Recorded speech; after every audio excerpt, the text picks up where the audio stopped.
Welcome to episode 6 of Whispers from the Raven's Nest.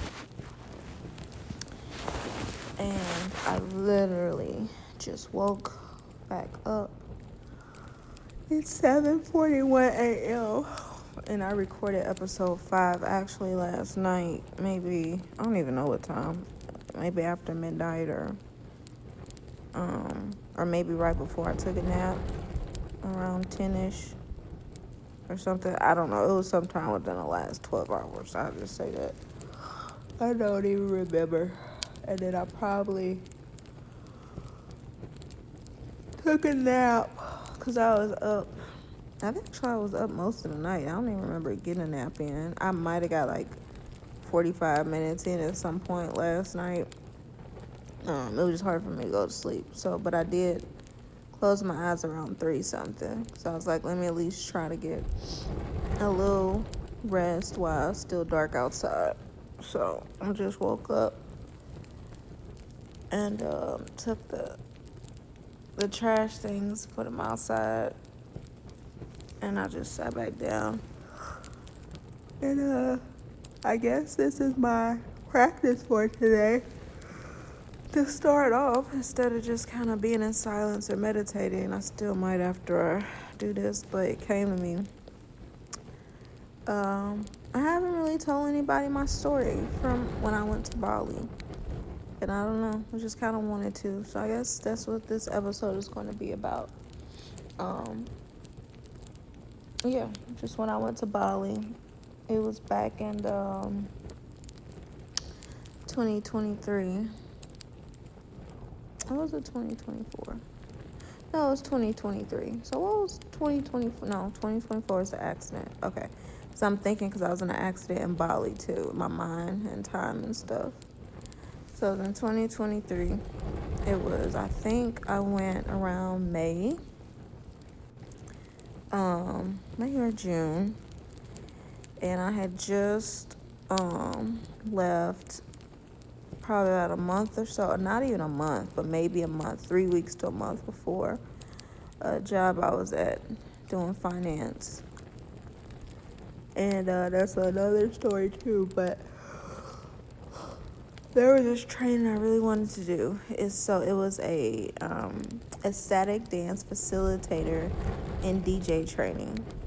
So basically how you have more of like the spiritual dance ceremonies, practices, what have you, learning to DJ for those and to facilitate. And I've taken a ecstatic dance facilitator training before that, probably about 2 years prior, and it was online while I was at home for like 3 days, I think. This one was a 3-week offering, and so I was excited because it was something I always wanted to learn. And so let's just say because of some other things, financially I was able to go, and I might get into that another time too, kind of like some money magic things, working on my money wounds around money and lack and stuff.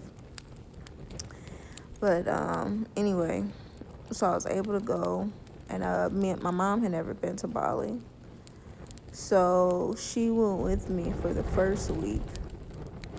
And we stayed at this Airbnb, which was really nice. We were in Ubud, Bali, and it was nice. And the guy who we stayed with, his family's place that we stayed at, it was nice. I'm not gonna lie though, I did have to get used to one thing, like when I was also out, when I went to Costa Rica years before that, sometimes, especially being out in more nature-based areas or jungle areas, kind of getting used to seeing more bugs. And some of the housing structures, you know, how they had little holes for like bugs and ants and stuff. So I had to kind of be aware of that, which I'm not a big insect or bug person being inside. And I had to kind of get familiar with that when I was out for Costa Rica years before. including like little lizards that I would see on the wall. But anyway, so I had some comfortability with it to a degree, but not still like. But so that was one thing that I kind of had to find my comfort level within.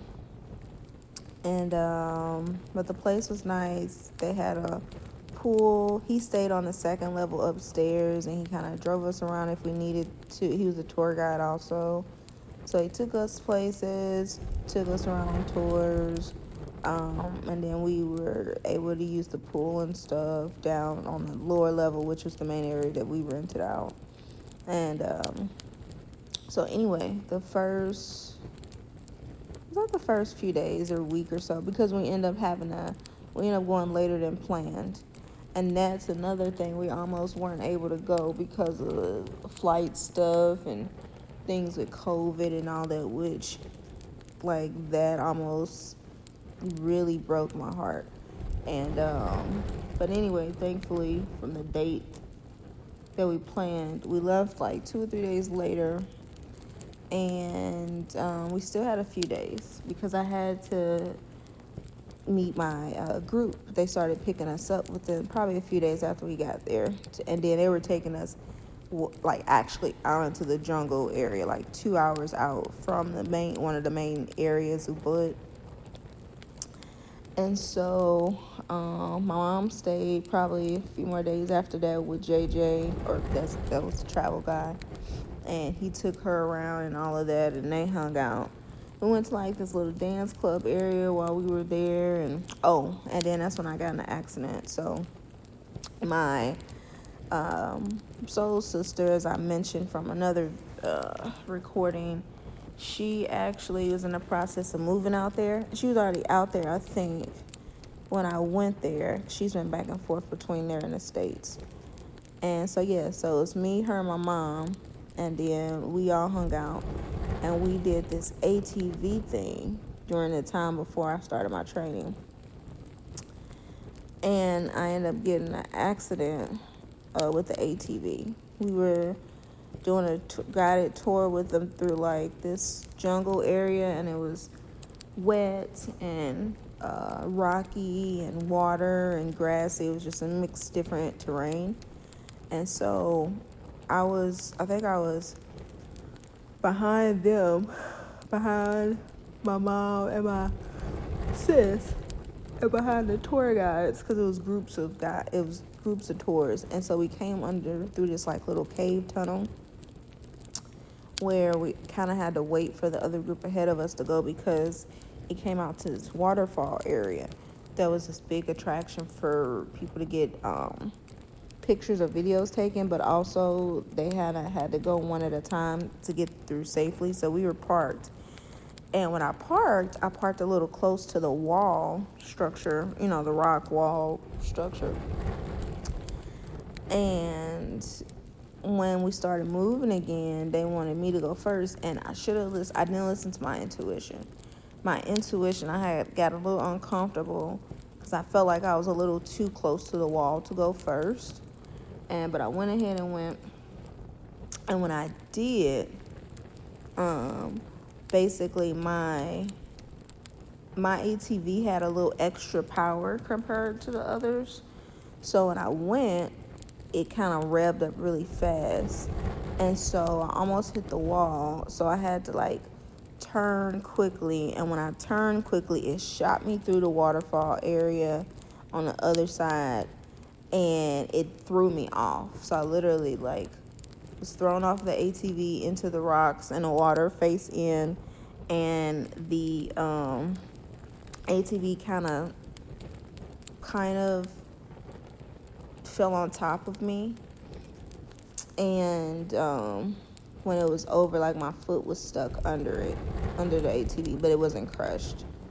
And honestly, because I thought maybe that was, thinking back about it, I think it was the fact that we were in rocky water area, because it was literally like rocks everywhere and through the waterfall. I think that's actually what made prevented me from getting hurt worse, because it was like a cushion from when the ATV came from behind after I fell into it. And then, because literally I had glasses on, I landed hard into that water face down. Even my glasses weren't damaged. And I was like, that was spirit that had me. Because I literally lost it. And it happened so quick. And I got up and I'm checking myself. Like, am I okay? Am I alive? Because it was forceful. And so I can hear my mom yelling on the other side of the waterfall. She's like, someone check my daughter. Someone check my daughter. And it was, I think, because everybody was in shock for a second. And so I got up. Like I said, I took in a little water. But other than feeling like the pain of the force of it being thrown off, I was okay. And basically, I end up, they had me right on the back of one of the guys' ATVs on the way back through to get back to the main area with the ATVs. And it ended up being the one ATV guy that I don't know thought it would be fun to go like take the little extreme areas on the route to the way back. I don't know, maybe because he saw me air quotes take that fall or accident like a champ. Because I remember he like gave me a high five once. He was like, you okay? You okay? And I'm just like sitting here, I'm just still just trying to take in what happened. So my mom and my sis made it over to check if I was okay. So anyway, I was on the back of his thing. So say for instance, when we were taking like certain routes back, he would like go up on the hill where he would like drive and jump off of the little hill area onto the main area where they at. And I'm just literally in shock. I'm holding on for dear life as I'm holding him, and I'm just looking like so frazzled. And I'm like, dude, what are you doing? And my mom and my sister looking like, oh my goodness, this dude is crazy. Because it's like, after I just got into this accident, what makes you think I want to be taking any type of rough terrain on this ATV? Like, no, I was ready to get off. I was ready to be done with it for today. So anyway, I did kind of hurt my neck a little bit. And then over the next few days, I was sore like I got hit by something. So like my whole body was sore, and I ended up having a contusion on my part of my like shoulder area. And then so JJ, our tour guide, his sister was a massage therapist, so he had her come visit me once before. No, it was in the middle of training, I think. They did ask if I think I didn't go to a hospital or anything to get checked out. I just rested. And then so anyway, and when it was time for our training, our trainer, she had, I guess someone local come pick us up from all our places in Ubud. And it was about a 2-hour drive out to our first resort area. And it was so beautiful. And so our first, was it a week and a half? Our first week and a half was basically about, not necessarily about facilitation, it was about us growing. So she had us do all these kind of like challenges that was kind of uncomfortable, that pushed the envelope. We had one lady that just got so uncomfortable and triggered, and she just really wasn't well resourced within, or maybe, and it could have been she just wasn't ready, honestly. I can't really say all the stuff we did, but let's just say we really had to get uncomfortable and vulnerable, emotionally and in other ways too. And so it got to the point where she ended up leaving. And then we had another lady who walked away on some of our exercises that we did because it was very uncomfortable. Like, I'm not gonna lie, during some of these activities, I was extremely uncomfortable too internally. But I did them because I knew it was like forcing me to expand and grow. But I'm not gonna lie, like I think we all had something for the most part that we had to grow through. Um, so say for instance, one of the guys, it was like a group of, how many was it? Um, like 12, 15, maybe 20 of us for the first part of the training. Because the first part is required before you get to the facilitator training. And so it might have been like 15 to 20 of us to start. I don't even think it was that many, maybe 15. It might have been 20. And we only had 2 guys out the whole group. Everyone else is women.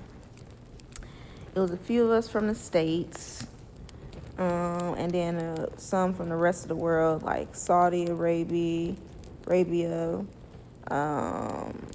We had someone from, where was she from? Brazil. We had someone from Korea and Hong Kong, and it was just a whole mixing pot of different cultures and place, which was nice. And our trainer, she had been doing this for decades, so the food was nice and beautiful, and we were out by the ocean. And one of the biggest things I had to work through while I was there too, outside of the training, was going into the ocean. I had an experience, and I've always loved the water since I was a child. Ocean, swimming pools, whatever, just water. And years before that, when I was in Costa Rica, I had an experience where I almost got pulled out at sea, in the ocean. And I had to kind of fight because I was being pulled out by the current, and I thought that might have been it.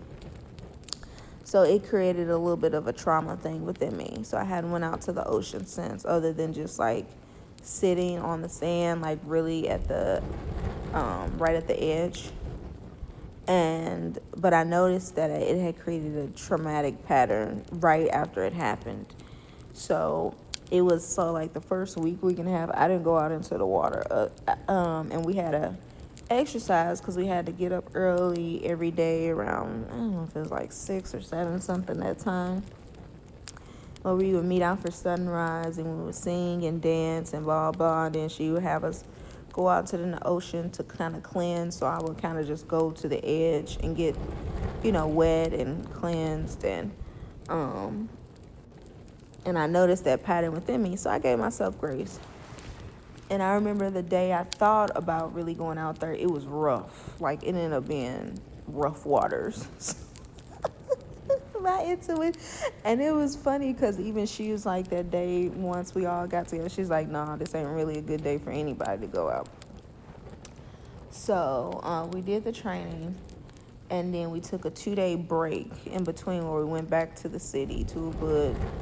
And so I went, and did I stay back at the place where JJ was? I don't remember, because at this point it had been over a week. My mom was going back to the States.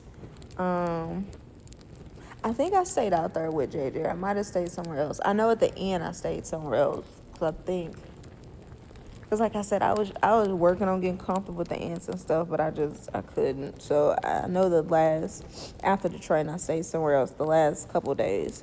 But I think I might have stayed with JJ for those 2 days in between, because he drove out to come pick me up. And then 2 of my classmates ended up driving back with us to the city because our teacher, I guess, underestimated the number of cars we needed. So he dropped them off. And I stayed with him. And he had these cute little kittens. And so, yeah. And those 2 days, I remember one of the days I got together with some of my classmates out to eat. And then it was at one point that I got a little annoyed with one of my classmates. And I had to realize, because we were all talking and joking, and she made it was a racial thing. It wasn't. She was from Brazil. And so I got a little annoyed with her. And then as I worked through my own things, because it wasn't honestly anything disrespectful. It was honestly just chatting and stuff. But me working through other experiences that had triggered me a little bit. And as I got to know her more, I realized, honestly, like I said, different cultures, it wasn't disrespectful. It was basically asking me some questions about being black in the U.S. and stuff, and then she made a comment like, you can go back to being black in peace and blah blah blah. And then I got a little annoyed with that, and you can tell, like everybody could kind of tell because the mood shifted. And then as I worked through some of my things there, and as like I said, I got to know her because she was a little bit fiery. I realized that wasn't anything like disrespectful. That was just kind of her.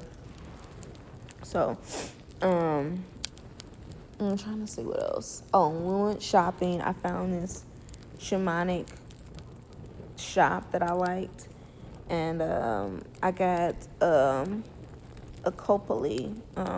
Kopali is kind of like a pot that it's like a ceramic pot, and it has like a bowl on top and a handle at the bottom. And you can use it to like put stuff in or have incense or whatever. So I bought one. Well, I bought two. I think the second. Ooh, I have the hiccups. I think I bought them both then. I bought a medium-sized one and a big giant one. And it sucks because the big giant one ended up breaking on my way back. I thought I packed it good, but I packed it too much. It was cushioned, but it was too much stuff in there, and it ended up breaking as I was going through. But I at least got to use it once when I was in my hotel room on my way back. Oh, and for my ceremony, which I'll get into. So anyway, when it was time to go back, we went to a different resort, probably like a few miles or mile or something down the road, because we had the resort areas rented out for our training. So our second training, it was like 4 or 5 less people. And the first part was mandatory for the second part, but the first part you could just do if you wanted by itself. So we had a few less people, and this was a facilitator training. So we danced at this point like almost every day for an hour or something, because it's about ecstatic dance. Oh, and she had an assistant too, so it was 2 teachers. And so we did a little bit of like DJ training with our DJ equipment, and then we did dance training, facilitator training. We went into working with cacao, plant medicine, and a little mini training about that towards the end. And then I guess you would say our projects, we had to facilitate a DJ set, and figure out our themes and stuff. And so for mine, I incorporated what I already knew, which was cacao. I've been working with cacao already for some years. And cuddle therapy, because that's what I got trained in. And it was so funny because one of the guys his uncomfortable thing was dancing. Like, he had never really been comfortable with dancing at all. So you could tell that was one of his uncomfortabilities he really had to push through. Everybody's DJ thing was nice, but his, it was like he had been DJing for years. And that's one of his, I could tell that's one of his genius areas, because that DJ set was amazing. And so we did practice. I was one of the last 3 people to go for the DJ set, because I couldn't figure out. I had to figure out my DJ name, which I'll tell one day. On here, my DJ name. We had to make flyers. We had to figure out our songs, and I'm not lying. For me, the DJ part, that was a little bit more of a challenge. The songs weren't, and I knew how I wanted to do the transitions. And I did get annoyed because during the set, my set was cool. The song choices were nice, but I was still practicing. And that's what it was. It was practice, so I had to give myself grace. Practicing a DJ set. So my transitions was okay. It wasn't that great. Basically, I need just more practice, and that's okay. But the overall flow was nice. I started everybody we started everybody with cacao. Well, I started with everybody with cacao. And then I played the set. And then I had everybody end in a giant, spoon. I had, little, mats set out where everybody could just spoon against each other as, cuddle therapy. to end it, and it was super nice. Like, I cried. It was in the most beautiful way to see that. And when we gave our oh, and then for my altar in the middle, in the center of the room, for it, I put out my big copali pot. I had some ancestral offerings, some water, some roses, some stuff like that. And it was funny, and that just showed me too how spirit was working through me, because it was at the very last minute I decided to put out ancestor offering papers for people who wanted to literally burn some ancestor offerings during the ceremony. And so one of my classmates, during the feedback, like, she explained and she started crying. She usually get to do that, and it was something going on with family. I don't know if it was part of mourning or just a birthday. I don't know what it was, but it was for something, and she didn't get to do her offerings because she didn't bring them, ancestral offerings. So she was able to utilize the ones I put out there, and she just started crying. And she was like, how the fuck did you know that? Like, it was literally like a beautiful moment. And that's when I know that was spirit working through me, because I had no intention of putting out ancestral offerings until literally the last minute when I was setting everything up. Spirit came through and said to put those out. So, and then for me, it was a moment of like beauty, seeing everybody like cuddle together. And I made it where too, I was like, if you're uncomfortable with it, I left space out on the end where you can just lay there next to the group. That way you still connected, but you don't have to be in the cuddle. You don't have to spoon. So we had one person who she did that, and it was just beautiful. And what else was I gonna say? So yeah, so we had our ceremony, and then we had like our kind of like graduation completion thing, which was beautiful. And yeah, I think I'm gonna say anything else. I don't remember. So yeah, so that was a beautiful thing. And and then when we went back, my feet was like, oh my goodness, like literally, because we were dancing barefoot on the ground, which the grass, but also the dance facilitation hut we were in, it was like really hard. So my feet were like, the last 2 days I just wanted to rest. I'm not even gonna lie, I wanted to explore, but my feet hurt so bad. Oh, so it was either after the train, it was probably in the middle during those 2 days. It was that one night I did go shopping with me and JJ, and he was trying to keep me out all night. And I was like, JJ, I'm ready to go to sleep. Like, he was trying to keep me out super late. And I did try some really nice, authentic Balinese food. Like, he took me to like some little local shops. It was really nice. They had this taro latte. Taro is like a root vegetable. And I had this latte. It was so good. And I found this raw vegan place. Actually, I found two, which that's what I like. There's a lot of options out there, but it was one raw vegan place where they had like live bands. I went a couple times while I was there, and they are actually a raw vegan school. I forgot the name. I have to look it up again. But I was like, at one point, I would like to go out there and train and do that. Now maybe I don't know. Things keep shifting.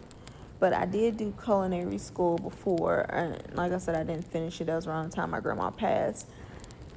But since then, my viewpoints have kind of shifted on it. But I've always loved culinary cooking. And I was like, I thought about raw veganism and like even Ayurveda. So I still might end up doing some type of culinary training at some point. Again, I may or may not. I tried to do a little bit online for some years, or like for 1 year for like raw vegan stuff. I did some of the lessons, but I kind of want to do something like that in person, but we'll see. But so yeah, I visited that place. It was another place. I did do a relaxation treatment at the spa where I got to sit in a big giant tub of water with the Balinese flowers all through it, and got a massage and a cleansing treatment. Oh, and we did do some ceremonies during the training. So they had a Balinese priest come out and do a cleansing, and that was so touching. It was like a welcoming home ceremony, and I felt this big energetic activation where I cried a little bit. And So, and that was like what I do like about Bali is how spirituality and being connected to the land and the spirits, that's natural for them. It's not a lost thing. And like every in the AM, like when people get up, they'll put out these little offerings. It's made out of like a little tray out of banana leaves, and they'll put the Balinese flowers and incense and stuff, and they leave them outside their house on the ground, and it's an offering. And and they respect it, like don't step on them, even though some people do. So they're very connected, and we did another like ceremony during our training too. I did go visit a temple, a water cleansing temple while I was there. We had a dance celebration during the training too, where they had people come out and dance and took pictures. I did like a little mini photo shoot. One of our photographer doing the trip, he was from Korea. So we did like a few of us did optional, added on photo shoots, and I did a couple shots, which was nice. Trying to see what else.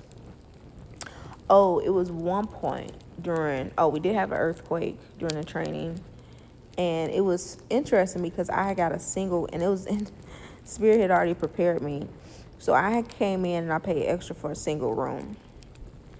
And one of the people I really connected with, and because usually, I'm not gonna lie, I like my space. Like times when I went out of town with people, like my mom or whatever, like unless it's like a day, usually we always get our own spaces, our own rooms, because we did the it's just we both like our own space. And for me, I needed to integrate, to work through stuff, so I don't desire to share a space with somebody for a long period of time, especially for stuff like that. So I had got my own space.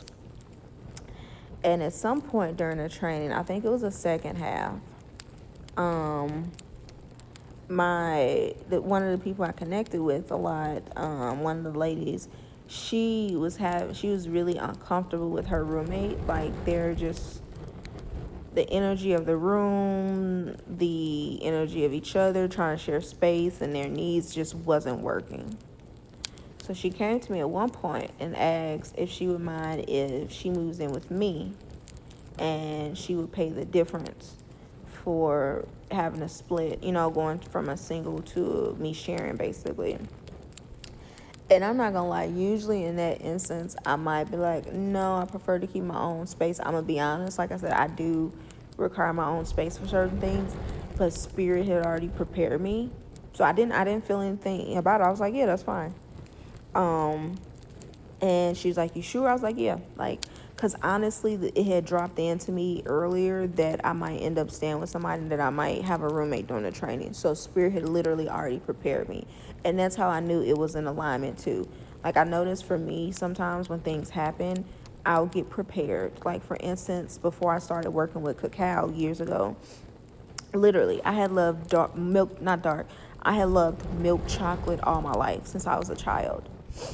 And I kid you not, 3 or 4 months before I was introduced to straight cacao, overnight, and it's not a like, oh, you sure? It was really overnight, my taste buds changed. Where I woke up one day and I was like, I don't want milk chocolate. I crave dark chocolate. And so literally for 3 or 4 months before I was introduced, all I wanted was dark chocolate whenever I had chocolate. And then I was introduced to cacao, because cacao is bitter. Like straight cacao is bitter. And so I had already developed a taste and an expansion to be able to hold it. And I've had other instances of that too. So I can tell when things are aligned for me, and Spirit had already prepared me and told me like, yeah, you're gonna have a roommate. And I told her that. I was like, I'm okay with it. I was told I was gonna have a roommate. So I talked to her and her roommate, and they just split the difference and gave it to me, for me basically taking her on so I wouldn't have a single room anymore. And it was fine. Like me and her got along fine. She liked the energy of the room that I was in better, and our flow was just, it was just better. It was a couple adjustments, but it wasn't bad. So, but at one point we had an earthquake, because I remember this was after we did this trip, and this is another time I should have listened to my instincts and I did not. I didn't want to go there. Actually, to be honest, I did bring it up, and I should have standed firm in it. I told the teacher, our trainer, facilitator, whatever. I told her I don't think I'm gonna want to go on this trip. It was like a expedition through like the jungle, and then we're supposed to go visit this children's orphanage after, and it was like the jungle part. My instincts was just like no, and I told her that, and then so she tried to like convince me to go, and honestly there was one thing about her I didn't like. She had all these years of experience, but she still was in her ego sometimes, because it's not about what you think another person should do, it's about them and honoring their needs. And that's when I really got that lesson too. But anyway, so I decided to go just to try it, because I told her a day or two before, I'm like, I don't know, I don't think I'm gonna want to go. I think I just want to stay here on the resort that day. So I end up going, and we end up having I have a thing with like heights and uneven surfaces and stuff. So we're trekking through the jungle area, and it's like uneven surfaces, like really close to the edge of like on a cliff type things, where we're climbing up and down. We're walking through like rice fields that are very thin surfaces that you really like, if you trip, like, you gonna have a bad fall type stuff. And I felt my anxiety building up. And at one point, it got to the point where I couldn't go anymore. Like, literally crossed this little bridge over this water area, and it was this rock that I felt like that was it. So I just sat. Like, I sat down. I could not go any farther. I just started, like, I started having a little bit of a panic attack. So, basically, one of the guys had to stay with me. The teacher came back to see what was going on. And so she went with the group. I was like, I'm not going anymore. Like, I literally was having a bit of a panic attack. And so, and that was a journey trying to get back, because where I was at, it was at a point where it's not an easy way to get back. Like, you either got to go back the way you came, or you got to go forward. So I had to sit there for about 10-15 minutes. I cried a little bit. It was so much energy moving through me. And so I had to climb up a little bit farther to get to this little area. So another person who worked with the guides, he came on one of his little mopeds. And that's a big way how they got around, was mopeds and stuff, in addition to cars.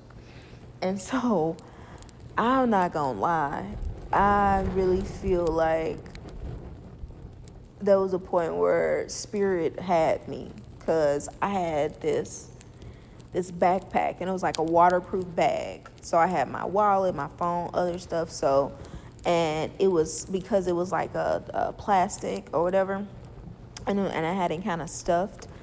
When I was on the moped, the guy put it in front of him to kind of hold. So he's literally like, I'm on the bag holding on. He's trying to keep this bag in front of him that's kind of moving and slipping steady while he's trying to. And so we went across this, like, the side of this mountain where, I kid you not, when I say this, I kid you not, there was a small indented area in the dirt, just big enough, wide enough for moped wheels. If you go less than a foot to the left, it's all off the side of the cliff. Like maybe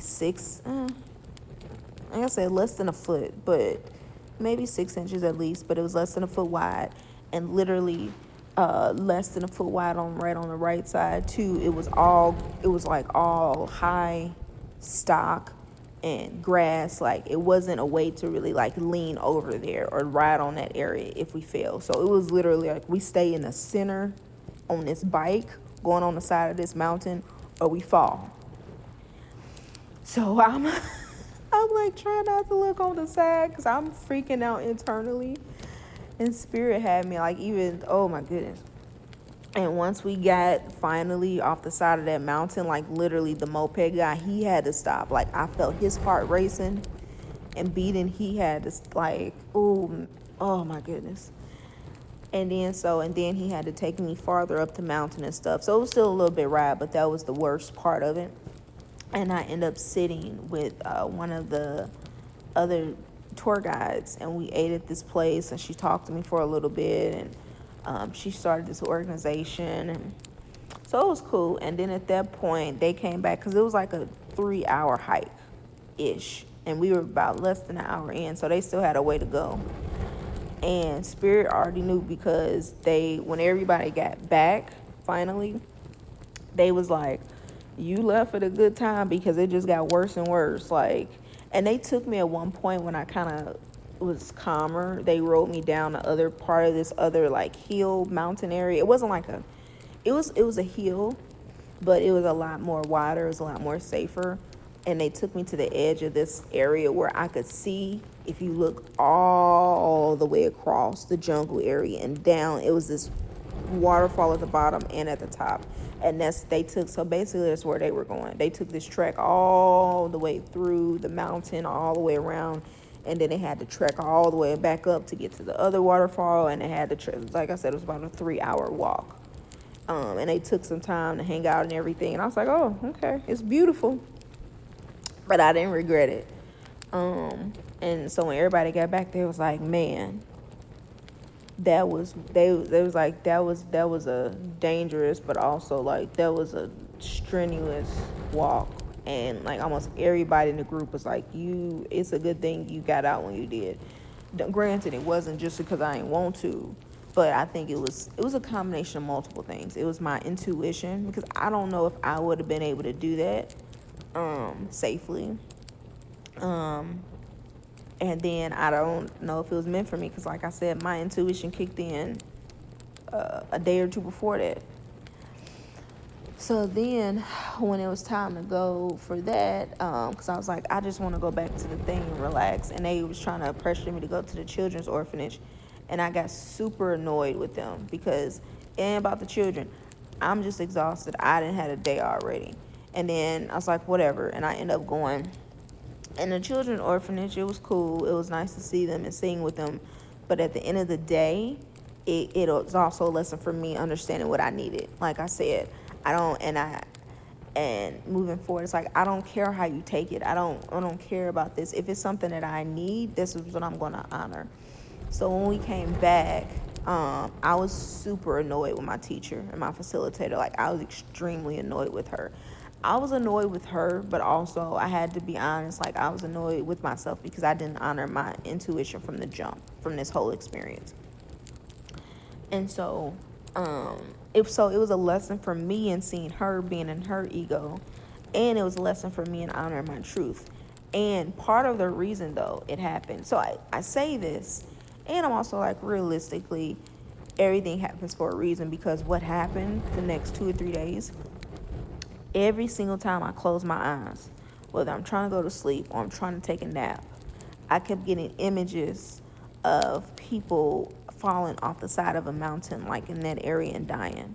And like slavers, like slaves trying to escape, walking like on the top of like gate type stuff and falling over to their death from people trying to kill them, or just people trying to escape and falling off the side of a mountain.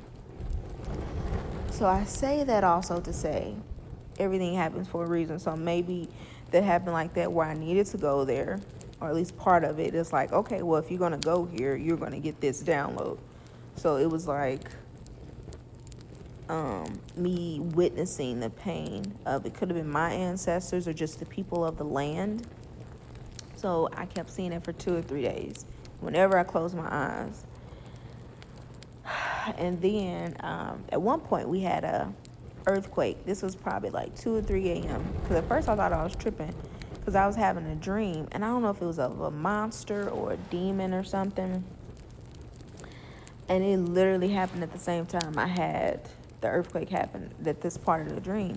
So I don't know if it was something like yelling at me, screaming or whatever, but all of a sudden in my dream, things started getting like really disturbing, and it was like the shaking of the earthquake, the frequency and energy of that like was in my dreams, and it woke me up.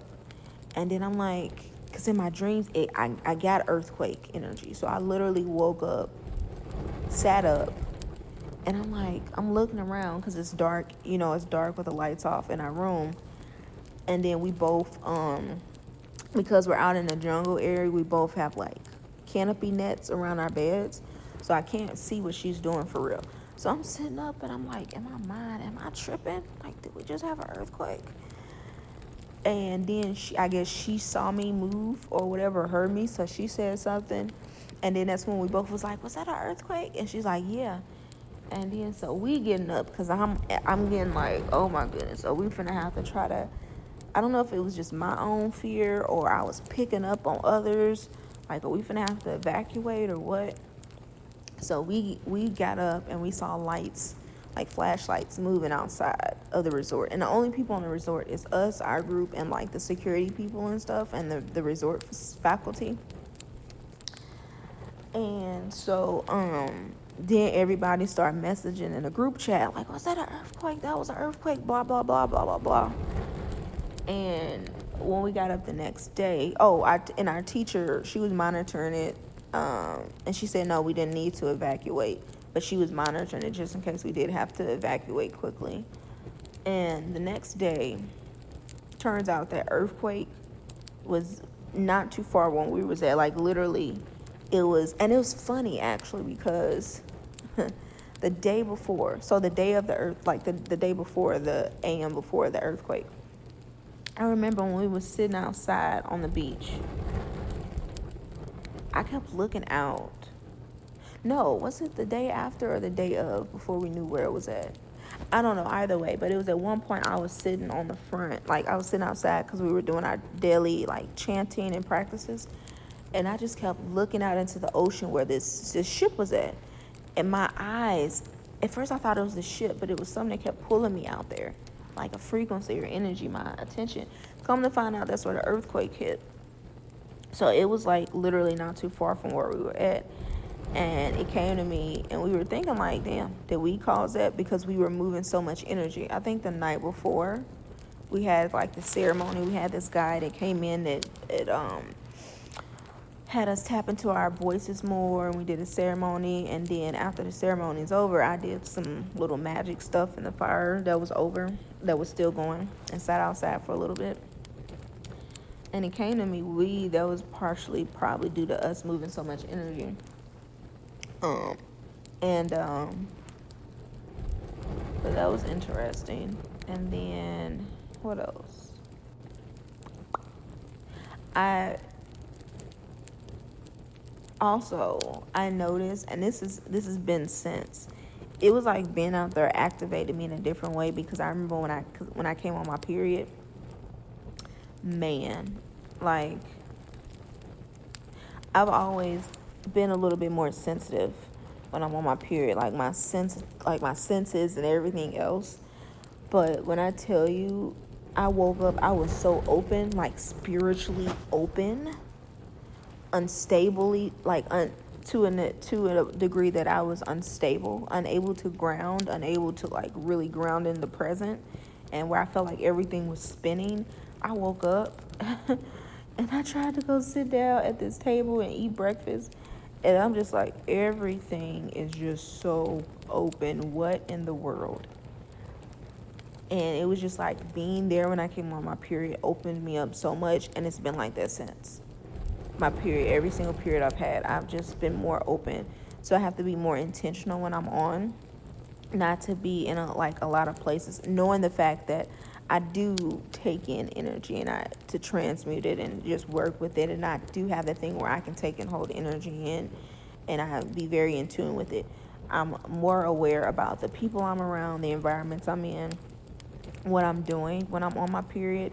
My goal is to get to a place where when I'm on, to be able to have my life in a way I can just do nothing. And when I say do nothing, I mean, for one, I mean do nothing with no explanation needed. Also, and what I mean is being able to like fully rest, receive self-care, rest, to have the type of schedule for the most part where I'm able to work with what's in alignment for me to do. Like, my rituals can be more powerful during that time. And also, that's a good portal to do certain types of work for me, I've noticed. And it's also a good time to rest, just to depend on how I'm feeling that month. Um, so I noticed that, and I'm trying to see. I think that might be it. Like I said, I'm not really gonna get into all the practices that we did, but we did dance every day. Um, the food was awesome. They always had like fresh fish and stuff for the people that ate it.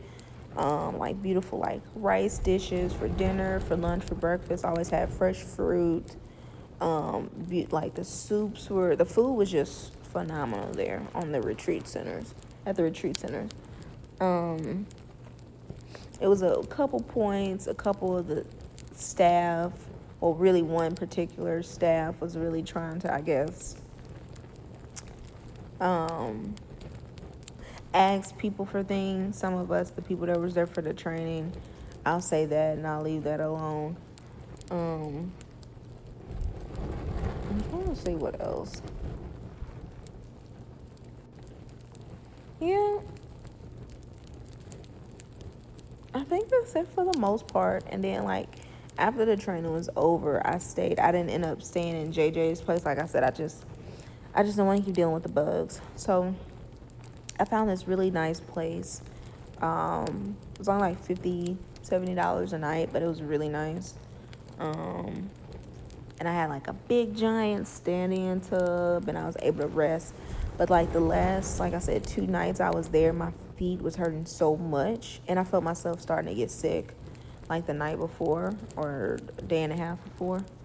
So I really just mainly rested. JJ was trying to get me to go out again. I'm like, no, I'm just resting. Like I went out to get food and stuff, and um, oh, I did take a soap class. That was fun.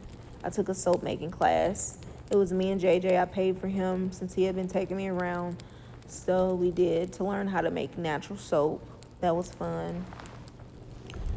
And I brought some soap material home, like some that's already prepped, and I brought some that I have to finish prepping some more, like a soap base that we made, where we made our own scents. I'm not gonna lie, that scent I made was so good. I wrote it down on one of the bottles. And what else? I found some natural skincare shops where I got some ingredients that I'm planning on ordering out from them some more from the shops. It's really nice. And yeah, I don't know. I think that was it. Like I said, found nice eating places and exploring some of the music stuff. I don't know. I don't think I'm missing anything. Um, and I've still been in touch with JJ every once in a while. Like every few months or so, we'll jump on. Since our time difference is like what 12-ish hours. But we'll jump on like a what is it, WhatsApp, just to say hey and chat for a minute. Actually, it's probably time for me to reach out to him. I've been thinking about it. Reach out and see how he doing. And yeah, I think that was mainly it. And then and the flight there was about the first flight, because we took two. Um, it was a stop. We stopped in Dubai on the way there, me and my mom. And then on the way back, since she had already left, it was just me. But the first flight time was about 40-some hours. And that was with the layover. About 41 hours to get there. And then on the way back, it was about 36 hours for me. And I stopped in New Amsterdam. You know what? I'm not going to lie. If I was there in Singapore, and we stopped in Singapore too on our way there, I think, for our layover. And so maybe it was two. Actually, I think we had 2 layovers. I don't remember. We took a few flights. It was like 3 flights to get there, I think. Yeah. But anyway, it was like 35, 36 hours on the way back for me, and I stopped in New Amsterdam. I was only there for an hour. Not gonna lie, if I was there longer, I would have explored. But since I was only there an hour, and it was just me trying to have my luggage and stuff, I just stayed in the airport, especially because I didn't know where I was at, trying to figure out everywhere, so. But yeah. Oh, and I ain't gonna lie though, and it's so interesting how the body holds on, like how magical and powerful the body is and intuitive. So it's like even from the accident, like some of my shoulder stuff and from the ATV, it was like other than the first few days of soreness that it had to work through, it was like my body held on to the rest of the pain where I could get through my training and just get through my time there. And then even the foot pain, and I kid you not, like I said, when I got back, it was like all of this stuff came rushing in, and I literally had to lay in the bed for like a week straight. Like my body was, it's like it released almost everything, at least the main pain from everything that happened. I literally could like barely walk for a week when I got home, and I just had to rest. And oh, and then I did have an experience with my mom. Like my mom's a little overprotective and actually, to be honest, a little suffocating sometimes. Um, and that's part of the work. That's part of our relationship healing. But so literally, because I took it as a chance, an opportunity to have my own space, to have my own journey without her constantly there and in my field, in my space. And it got to the point where she started texting me and like calling all the damn time. Be honest, where it annoyed the hell out of me, where I had to have a conversation with her because it was like her ability to just be in my space went into overdrive. So much so she was talking about coming back out there because I didn't respond to her for a little bit. And I told her I wanted her to honor my space. And I told her, because part of our training was we didn't use our phones. And I told her this from the jump.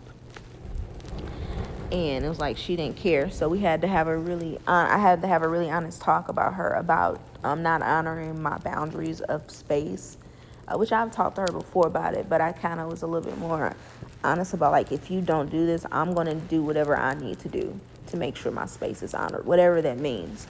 And I left it at that. And then when I got back, no, when I was with JJ, I think that was after the training, after the second half of the training, on my way back, he told me, I guess, a secret that when my mom was still there, they actually came up to the resort that I was taking my training at for the first half. And they tried to get in. And because it was like a 2-hour drive from Ubud, where I was at. And so he had been taking her to different areas. And I guess they thought it would be fun to try to sneak onto the resort to get a peek of me, to, I guess, make sure I'm okay. And I know it's my mom doing what she do. And JJ thought it would be fun too. So he was telling me a story about it. He's like, don't tell your mom. And to be honest, a part of me was annoyed with that because I knew where part of that stemmed from. And also another part of me thought it was funny. Just because it's like, it's nothing wrong with having fun and all of that, as long as it's not taken, as long as you're still honoring the other person. So it was another part. It was a part that was annoyed, but it was another part that was like, oh, that's kind of funny, and everything else. So, but yeah, he was like, they tried to like sweet talk their way onto the resort just to try to like have breakfast or try to get a peek of me. And they was like, the security guard was very adamant that it's a private event, nobody can come on. And they was like, well, we heard music, but we couldn't see anything. And then so they ended up eventually, once they, I guess, realized the guard wasn't going to let them through, they went to the resort down the road. And I guess they asked their resort as they were hanging out there about the resort I was at. And then on the way back, he took her to like some areas on the way back to town. But yeah, he's like, don't tell your mom, it's supposed to be a secret. So yeah, but that was a big thing that kind of annoyed me, because it's like I'm not gonna live my life with you constantly invading my space and my boundaries and smothering me, basically. And she's been working on that, but that's been a big thing. Actually, that's been a big thing with us. But anyway, that's not the theme of this talk right now. Yeah, I'm trying to see though, is there anything else?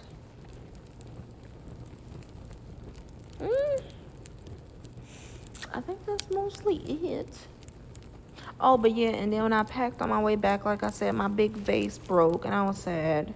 But I did have the medium one. I still have it now, that I use regularly for like incense and stuff. Um, yeah. Oh, and I bought a whole bunch of cacao because I went to the cacao farm. That's what I was gonna say.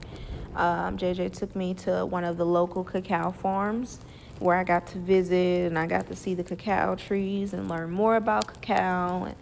And I bought like 4 or 5 big kilos of cacao, and I bought 2 kilos of cocoa butter. Um, and yeah, so I got that. Oh, and then we went to this coffee plantation too while we were there, where they make the coffee, the special ones. What is it? I forgot what they're called. They're like little animals, kuwaks or something, and they use their poop to make coffee. It was nice and everything else, but I did hear, like, I saw them. They didn't look like they were treated bad, but they were kind of enclosed. So I don't know. I know that's a popular thing, Kuwak coffee out there. I think it's Kuwak off the top of my head. Um, but I did hear like different practices about them not being treated nicely by some places. So I don't know. We only went there once, and so yeah, hopefully this was like after the fact. So yeah, I don't know if I didn't get the vibe that they mistreat them, but I'm also not a fan of something being enclosed all the time because I feel like that's just not right.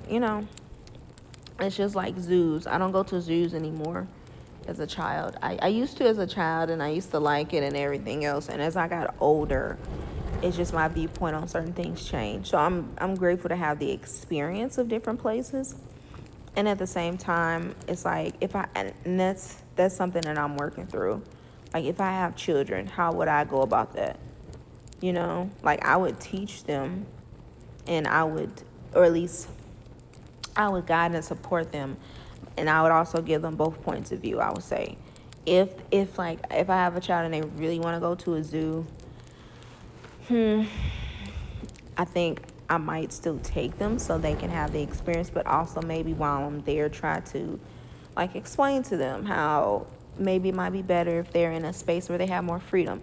Like there are types of, I don't even say zoos, exhibits, whatever, I don't even know the proper name, or experiences where people are the ones who they move through in like a cage, and the animals get to roam free. Maybe something like that, but I'm not a fan of any creature being encaged constantly. And maybe that's from my own experiences too of understanding how it feels. And like I said, that's a whole nother thing. But, and I just don't think it's right. Like I said, so I don't go to zoos anymore. Honestly, if I was with like someone like family or friends and they had like some little young children and they really, really wanted to go, I might tag along for that if it was something that, I don't know. I'm at a point where I do have certain beliefs about things and I stick to those. And I'm also willing to not bend, but I'm also open to flowing with it if it's an alignment for me to temporarily do something or experience it for other reasons. So like I said, if it's like really young children, they've never had the experience, or even an adult, to be honest, I guess, and it's somebody they've never had this experience, and it like feels in alignment for me to go with them for whatever reason, whether it's to bond because we haven't bonded, it's like, hey, I'm going to this, do you want to go? Or I don't know, then I would be more open to it. But it's not something that I myself, or even with the people that know me, that like, no, I'm not going to jump at the chance to go to do that. I'm not. Just like I don't go to church anymore. I don't jump at the chance to go to church. I have my own connection to the divine, to source, to God, to higher power. But I don't believe in going to church anymore for various reasons. I was raised in the church, growing up and everything. Like years ago, the last time I went, after I had already got to this point, I didn't want to go anymore, decide to go. I went because my older cousin, he wanted to preach a sermon before he proposed to his lady. So that was like, okay, this is an exemption. So I'm open to stuff depending on the circumstance. But for the most part, what I like, I'm firm for like everyday stuff for the most part, things that I just don't choose to do anymore. But I also do allow some openness depending on what it is for that. So there's this and that's that. um I think I'm trying to think of all the experiences. So yeah, went to the soap making place, went to the food places, went to the massage place, the coffee place, had the experiences doing training, went shopping. Um, I think that might be it. Yeah, I did say next time I go, which I do plan on going back to Bali, it's gonna be, even if I do go for some other training, which I might, I'm gonna plan in more time to relax. Like, it was cool and it was great, but I was constantly on the move. Other than the last 2 days, and even then I was still moving around, but other than trying to rest, but I was moving around then, and even during my 2 days off between the training, I really didn't get that much rest. I was still kind of moving around, so I really didn't get a chance to just sit and just be without, because sometimes just sitting there in a place and being there with the land is is an experience that's needed, not just always having something to do. So that's why I was like, okay, next time I'm definitely going to plan that in to have some time just to be, just to flow with the day, to whatever comes up, not needing to shop, not needing to do this experience, that experience, and blah, blah, blah. I did want to learn some. They had this mini massage training school. It's not like accredited where I could bring it back here, but still the experience. So I still might do that and learn that. But yeah, I think that's it. But overall, I'm really glad I did the experience. It was so beautiful, and I grew. I expanded in some ways. I experienced things. Um, I haven't really, to be honest, done any ecstatic dances. Not in that way yet. I facilitated stuff to a degree. That's something that I actually want to work on this year, and we'll see how this year is going though. I will still like to do an ecstatic dance, preferably in person, but if not virtual. But honestly, right now, I'm going at my own pace. Like, that was the end of last year, towards the middle.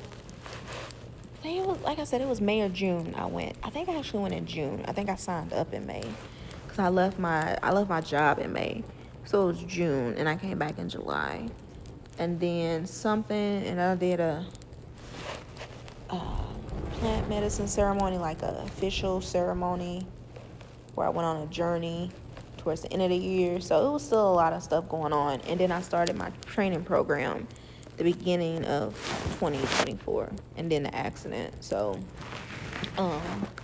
yeah, but that is something I've been really thinking about, different goals I have before the end of this year, business wise and personal.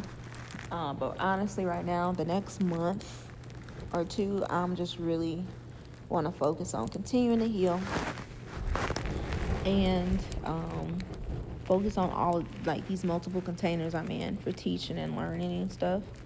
Like I said, one of the containers is business focused, business aspects. The other one is like, it's still business, but it's going into the practical skills more. Part of it is to help me go deeper into things. So I want to focus on that, along with starting back my classes that I'm supposed to start finishing up. And like, I have no idea how this year's gonna go, and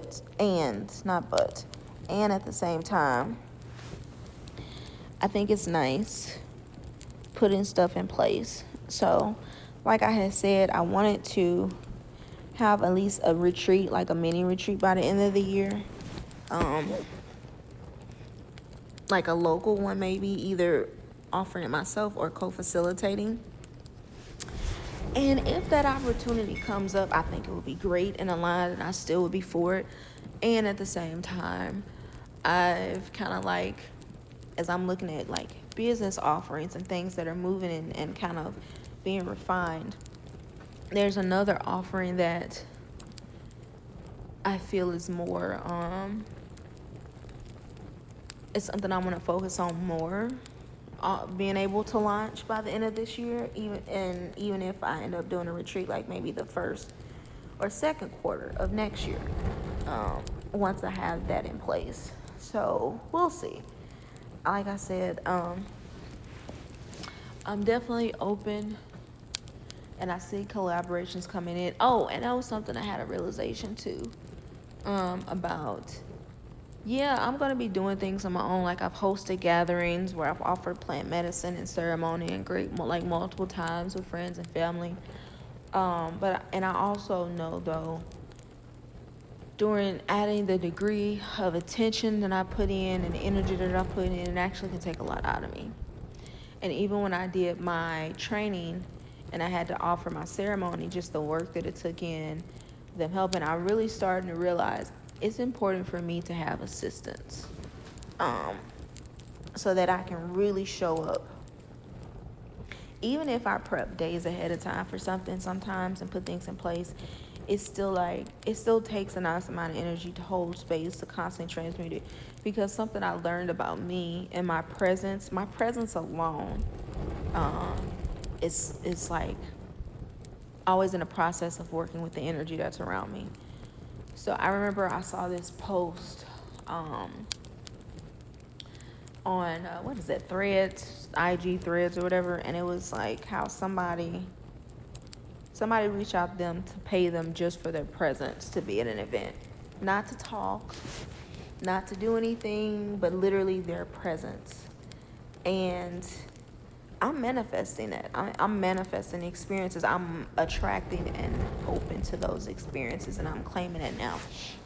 That yes, I know I can help someone shift energy and offer medicine and everything else, but I also have came to see clearly just my presence alone sometimes is enough to shift energy. I've seen it in spaces that I've in where people brought like can feel my energy just being there, even if I don't say anything, just being there multiple times, multiple people, multiple situations. So like I'm really just learning, really honestly getting to a point where I'm trusting and believing and understanding, at least on a deeper level, and still probably not even fully yet, my power and magic, of essence, even of just presence, and trusting that and being confident in that. So I'm welcoming experiences where, yeah, I'm showing up, I'm talking, I'm facilitating, I'm supporting, but also I'm welcoming experiences where literally I get to be compensated for being me, for my presence alone. I said it and I'm okay with that. Um, so yeah, I'm welcoming both. But when I am showing up, when I am doing stuff, I put a lot of energy and detail into things. And it's not a thing like, yeah, it's parts of me that were working through wounds of like feeling like I have to do all this and do that and just to be worthy, to show up, to be valued and accepted. And it's also a part of me that honestly, those wounds have just turned into just refinement. And and knowing me, I'm just a very intentional person when it comes to setting up a space, to offering an experience.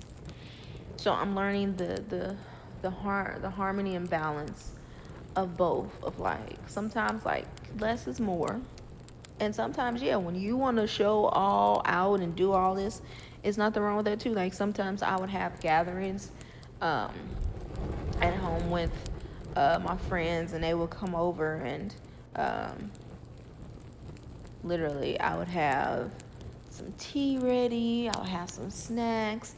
I take the time to set up all my lights. Like I have like these LED strips I take out and I would unroll around the room. And I have these other little like lights that I will put out strategically throughout the room, in the bathrooms, candles, um, drinks, other stuff.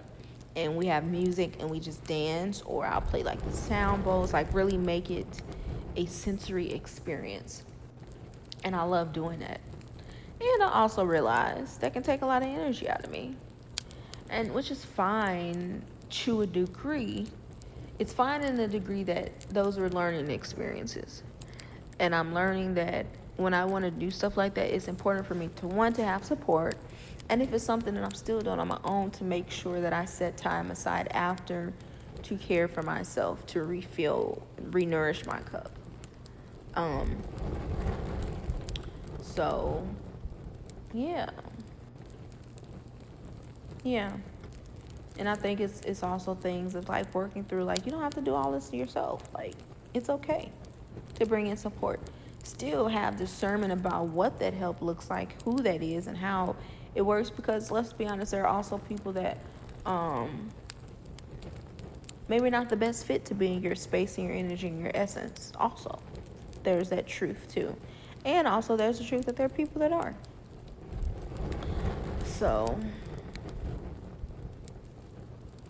yeah, I think I'm probably about complete. I mainly wanted to talk about Bali, and I kind of went into some other stuff, which was fine.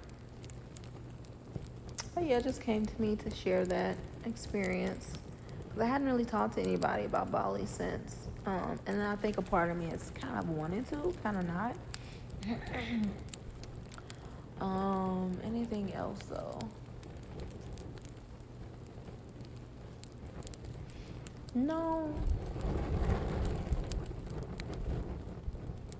No, not really. Yep, I'm complete. Blessings.